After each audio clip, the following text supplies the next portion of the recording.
at the time, it didn't look like we could do their business, but now you can. So I think that operating business portion is gonna go way up. But multifamily housing is kind of perfect for this, and you know, historic buildings. There's a nice little loophole. If there are any, if anyone knows of any vacant buildings, you can wipe out about I'd say 150 pages of regulations, because you don't have to meet this substantial improvement test. But anyway, I'll get into that. So what are the tax benefits? So there's an initial deferral, right? So if I have to pay, if I owe capital gains tax, if I sold Bitcoin, right? And I owe capital gains tax when I have to go file my tax return next year.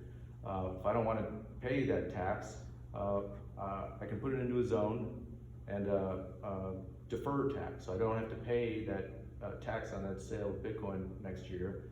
I can defer it until 2027. So that's nice. Rule of thumb in tax is if you could defer tax for 6 years, then it was worth it, because hopefully your money is appreciated at that time to pay the tax. Second benefit is you get a little haircut. So let's say I owed 100,000, let's say I owe capital gains tax on $1 million, right?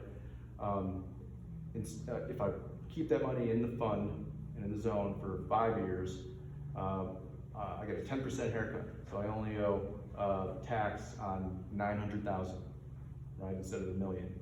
So that's, yeah, that little reduction is nice, but that's not what people are going after. It's this exclusion after 10 years, right? So if I kept my $1 million in a fund for 10 years, and let's say I bought just a farm, right? Did an actual farming operation, and then in year 1, I discovered that I struck oil, right? And huge reservoir, and now it's worth 10 billion. If I keep my money in that zone, if I own that farm for 10 years and then I sell it for 10 billion, I can exclude all the tax on that sale, 0. And do you know why it's this 10-year period? It's because you know, the tax law had to be revenue neutral, right? So the CBO, with their scoring process, they only have to look at 10 years. So for the 10 years, so that this tax incentive was revenue neutral for 10 years, according to the scoring process. So it's only going to cost, you know, the United States citizens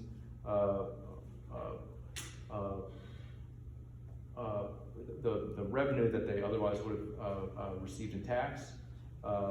We won't know how much in lost revenue is happens after the 10 years. I mean, we may, you know, years down the road after this incentive is over. Right now, it's slated to end in 2046. Okay. So there's a general anti-abuse rule. So, long story short, this is a pretty big tax break. It's but with any tax break, they don't make it easy. You know, the bigger benefit, the harder it is to do.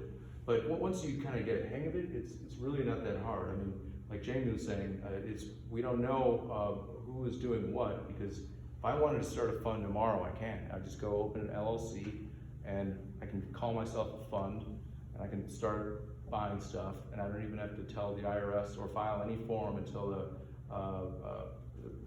until I have to file my tax return, which would be the next year.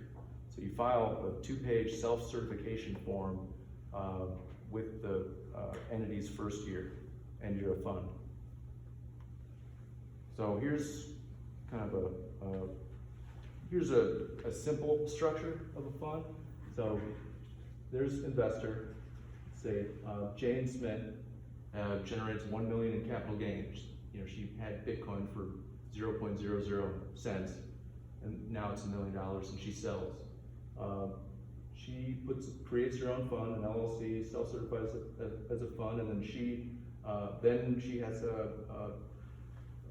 has to put it into qualified opportunity zone property. So any of the blue area that you saw on the map.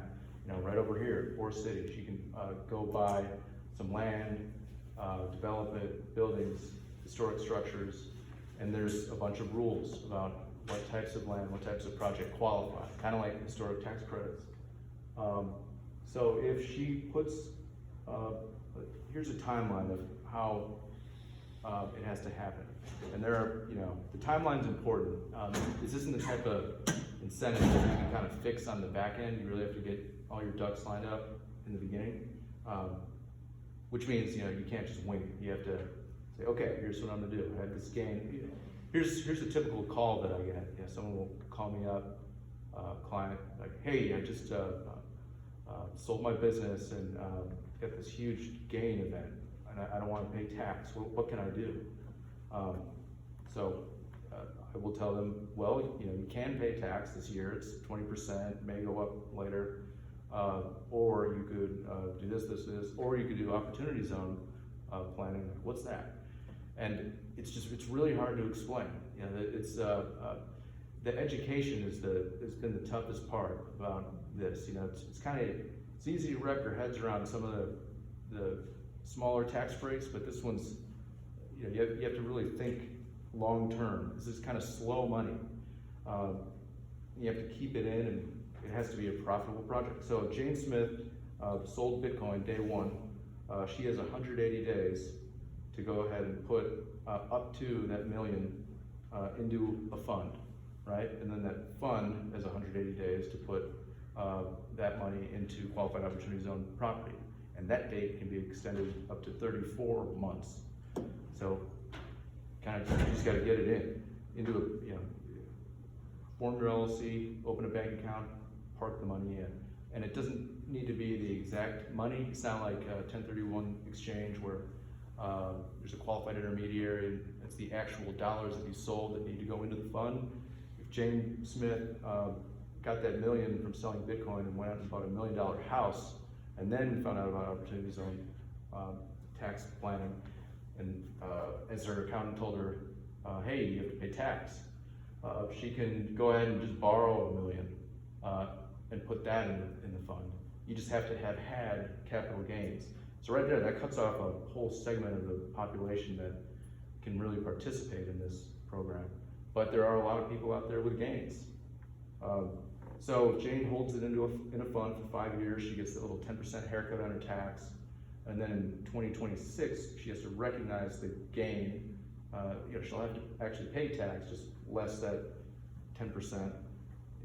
Recognized in 2016, but then paid in 2017. And then if she holds it for 10 years, her basis gets stepped. All this, these tax benefits are, they work by stepping up basis at certain levels. If you want me to go into tax basis, I'm happy to, but I'll spare you.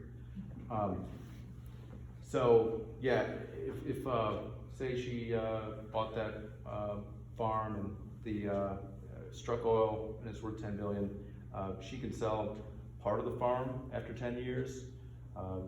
She doesn't have to sell the whole farm, or she can sell it all. It's up to her. After 10 years, she's clear, right? And say she dies in year 9, right before she would have gotten there. It's okay, because she can pass her interest to her children in trust, or will, and say she gives it to her kids. Her kids receive her fund, her LLC interest, and her children get to tack, or they have the same holding period